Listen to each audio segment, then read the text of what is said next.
सब network crime world को subscribe करें, बेल आइकन दबाएं और अपडेट पाएं।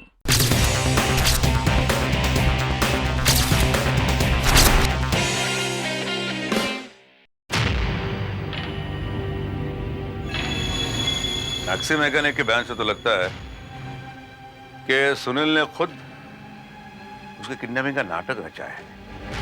आपको याद होगा कर्नल भाई, उस ढाबे वाले ने भी कहा था कि वो दोनों हंस कर बातें कर रहे थे और जोर जबरदस्ती वाली तो कोई बात नजर नहीं आ रही थी उसे। राइट। और सुनील इस बात का फायदा उठा रहा है क्योंकि ऑलरेडी मिस्टर माथुर को कट्टा गैंग की तरफ से धमकियां आ रही थी, इसलिए वो कट्टा गैंग का नाम ले रहा है। और शायद सुनील के साथ इस खेल में उसके कुछ दोस्त भी शामिल हैं। लेकिन सवाल यह है कि मिस्टर माथुर जैसे अमीर आदमी के बेटे को अपने बाप के साथ यह खेल खेलने की क्या जरूरत है? मुझे यकीन नहीं होता कर्नल साहब कि सुनील इतना बड़ा नाटक करेगा, वो भी मेरे साथ। नहीं। लेकिन मिस्टर माथुर, वो मैकेनिक मैक्सी झूठ क्यों बोलेगा? मैं कहती हूँ अगर ये सच भी है तो इसमें हैरानी की क्या बात है। जो बाप अपने बेटे से पाई पाई का हिसाब ले, जरूरत के समय उसे पैसे देते वक्त हर बार उसे ताने सुनाए, वो बेटा ऐसा क्यों ना करे? हो सकता है मजबूरी में उनसे पैसे वसूल करने के लिए सुनील ने ऐसा किया हो। अगर सुनील ने ऐसा किया है तो मैं जिंदगी भर उसकी सूरत नहीं देखूंगा। इतनी बड़ी 420 और वो भी एक बाप के साथ में। अरे मैं पाई पाई का हिसाब इसलिए मांगता हूं कि वो दिन पे दिन बिगड़ता जा रहा है। पढ़ाई लिखाई की उम्र में कुछ बनने की बजाय डिस्कोज, होटल्स, फालतू की बातों में वक्त बर्बाद कर रहा है वो। इस उम्र में सारे बच्चे ऐसे ही होते हैं। तुम चुप करो निकिता।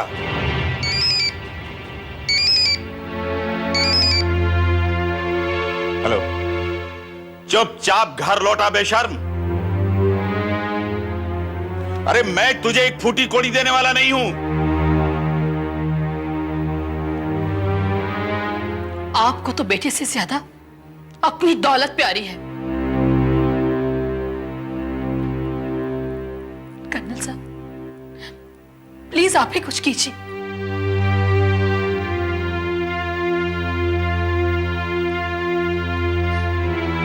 मान लीजिए कि ये सुनील का रचाया हुआ नाटक नहीं है,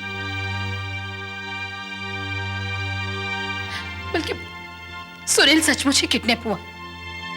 अगर उन लोगों ने सुनील को कुछ कर दिया तो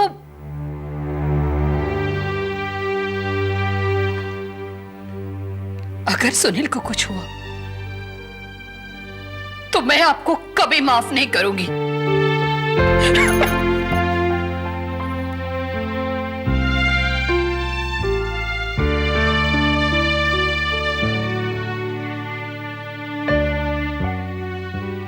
माफ कीजिए मास्टर साहब, लेकिन आपकी और आपकी पत्नी की उम्र में काफी फर्क है। कर्नल साहब, निकिता मेरी दूसरी पत्नी है। वैसे ही आपको अभी सुनील के मोबाइल से फोन आया था? जी हाँ। और जिसने आपसे बात की, क्या आप उसकी आवाज पहचानते हो? जानी पहचानी लगती है आवाज? जी नहीं। माथुर साहब, मैक्सी के बयान से तो मुझे लगता है कि यह नाटक आपके बेटे सुनील ने किया है, लेकिन फिर भी हमें सावधानी बरतनी होगी। हो सकता है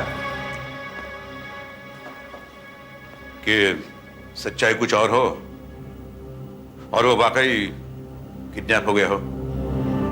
इसलिए हमें हमारी तहकीकात जारी रखनी होगी।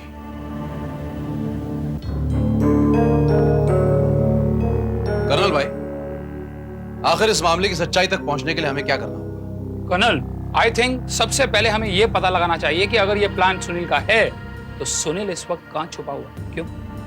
Good idea.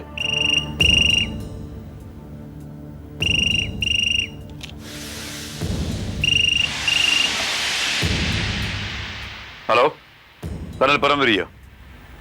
हाँ बोलो।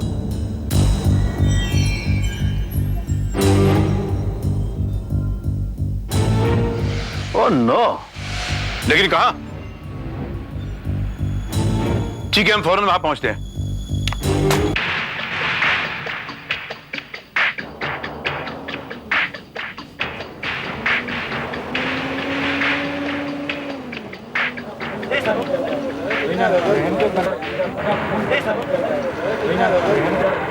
ओ जी आओ जी आओ जी। ओ मैंने फोन किया जी। ओ लड़के का खून हो गया जी। ओ देखिए।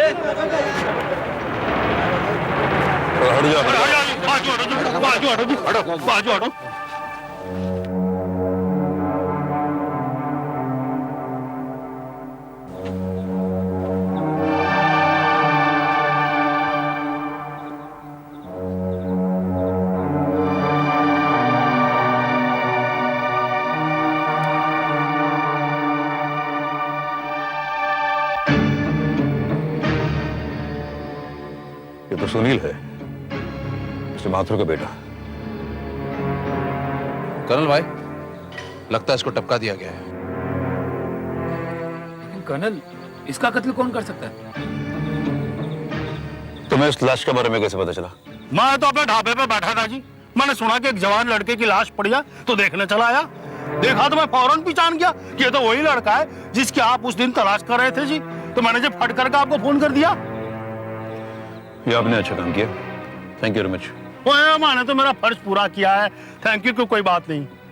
मैं चाहूँ साहब जी, धंधा भी देखना है। ठीक है, आप जा सकते हैं।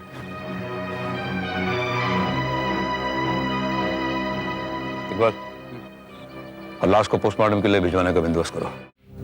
कर्नल साहब, जालियों ने सचमुच मेरे बेटे को मार डाला। मुझे तो आपकी बातों से ऐसा लगा था कि ये सारा नाटक सुनील खुद कर रहा है। कर्नल साहब, ये सब आपकी वजह से हुआ है। आपने एक झूठे मैकेनिक पर भरोसा करके मेरे बेटे पर शक किया।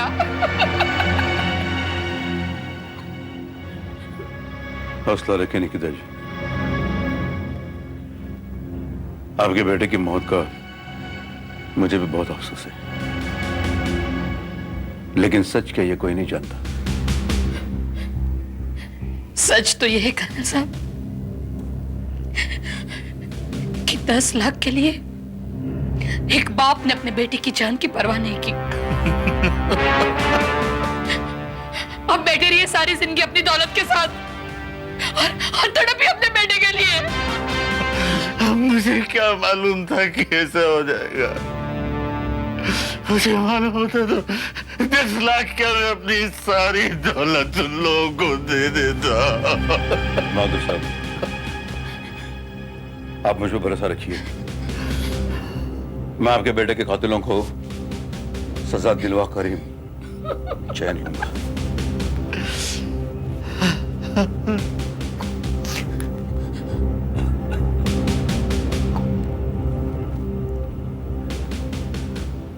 हेलो इकबाल,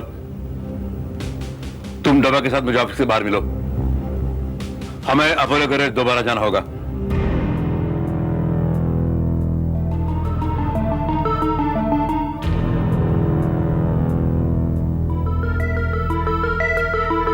वो आपका आइटम किधर है? अरे साहब, आप लोग दोबारा आ गए हैं, कुछ खास काम है क्या? अरे वो आपका आइटम किधर है? आइटम? मैं समझा नहीं आपकी बात। अरे वही आपका असिस्टेंट मैकेनिक मैक्सी। अच्छा ऐसा बोले ना साहब, वो देखिए गाड़ी के नीचे काम कर रहा है।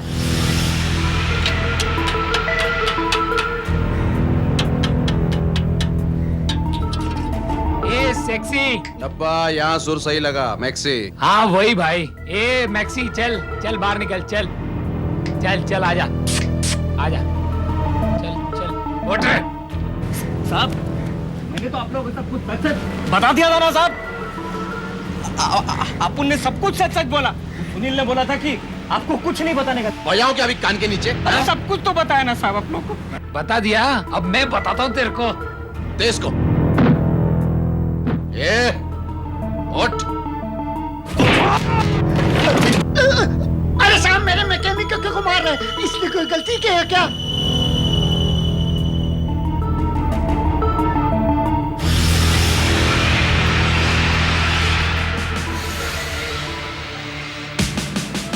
तुमने हमने जो बताया वो सच था या झूठ बोल रहे हो तुम?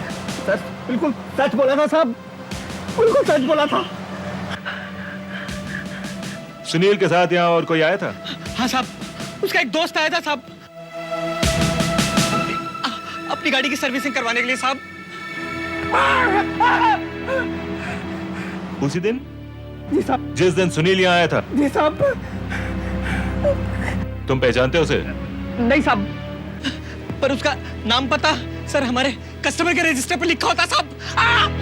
हाँ साहब, मैं अपने सारे ग्राहकों का टेलीफोन नंबर, एड्रेस सब रजिस्टर में लिख के रखता हूँ।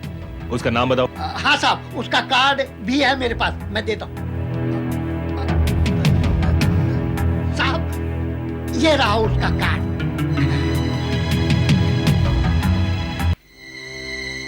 जी हाँ, मैं आर के शर्मा हूँ, गगन का पिता। MS02B2210 ये आपकी गाड़ी का नंबर है? जी हाँ। और 2-3 दिन पहले आपकी गाड़ी आपके बेटे ने अपोलो गैरेज में सर्विसिंग के लिए दी थी? जी हाँ, लेकिन बात क्या है?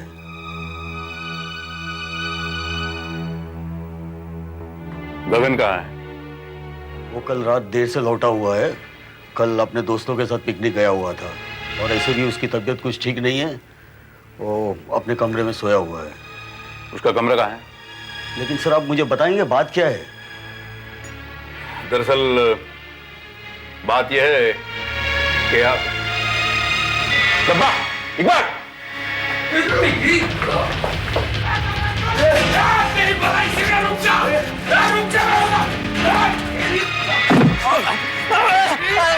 मुझे मत मारो।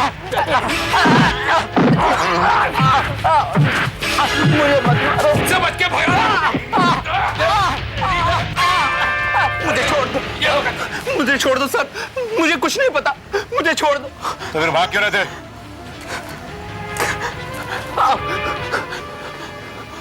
सुनील के साथ तुम थे? जी हाँ, लेकिन मुझे कुछ नहीं पता। और कौन था तुम्हारे साथ? दीपक। दीपक? अच्छा, इकबाल, इसके साथ दीपक के घर जाओ और दोनों को लेकर ऑफिस आ जाना। चल। कर्नल साहब, देखिए, आपको जो कुछ कहना है ऑफिस में आकर कहिए, प्लीज।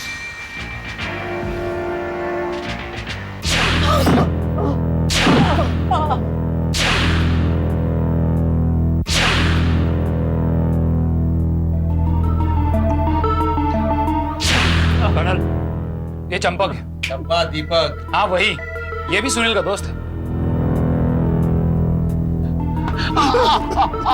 क्या तमाशा सर? सच्चाई क्या है? बोलो, सब कुछ सच सच बता दो, वरना सुनील के कत्ल के जुर्म में दोनों को अदालत में डलवा दूंगा, समझे? सर, हमने कुछ नहीं किया सर। सुनील को हमने नहीं मारा सर। हम लोग तो सुनील के साथ ये सोचकर मिले थे कि जब वो अपने बाप से पैसे वसूल करेगा तो हम लोग भी कुछ दिन ऐश कर लेंगे, बस। तो ये प्लान सुनील ने बनाया था? हाँ? हाँ सर, उस दिन हम तीनों सागर बियर बार में बैठकर बियर पी रहे थे। सुनील ने वहीं पर सारा प्लान बताया। सुनील अपने फादर से बहुत चिढ़ा हुआ था। वो कह रहा था कि उसका बाप करोड़पति है, लेकिन 100 रुपए देते हुए भी उसे कंजूसी आती है। अच्छा, तो उसका एग्जैक्टली प्लान क्या था? मैं अपने पापा की गाड़ी लेकर हमारे पनवेल वाले फार्म हाउस पर पहले ही पहुंच गया था। मैंने एक गाड़ी चोरी की। उस गाड़ी से सुनील और उसको डैडी की कार का पीछा किया। सुनील ने अपने डैडी की गाड़ी के रेडिएटर फैन का वायर पहले से ही काट रखा था। जैसे ही रास्ते में गाड़ी रुकी, मैं थोड़ा आगे आया और सुनील ने मुझसे लिफ्ट लेने का नाटक किया सर। फिर सुनील ने अपने मोबाइल से मुझे फोन किया। मैं गाड़ी लेकर संतों के ढाबे पे पहुंचा। वहां मुझे सुनील और दीपक नजर आए। हम तीनों ने चोरी की गाड़ी वहीं छोड़कर मेरी गाड़ी में हमारे पनवेल वाले फार्म हाउस पर आ गए।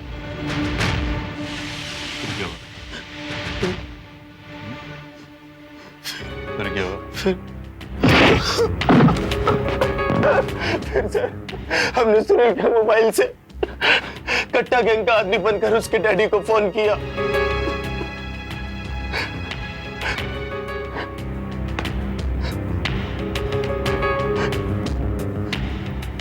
और तुम्हें ये उम्मीद थी कि तुम्हारी झूठी धमकी से डरकर मिस्टर माथुर तुम्हें 10 लाख रुपए दे देंगे। क्योंकि हमें शक हो गया था कि यह नाटक सुनील का बनाया है, इसलिए मिस्टर माथुर ने तुम्हें पैसे देने से इनकार कर दिया है।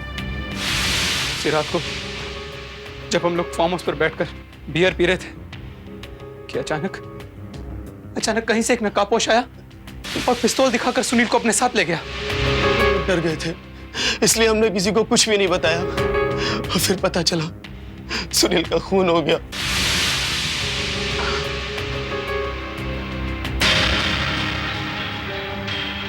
नकाबपोश?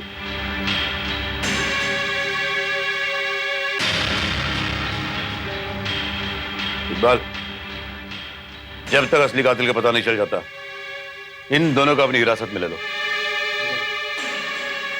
अब हमें यह देखना होगा इन दोनों की कहानी सच है या झूठ, और वो नकाबपोश कौन है।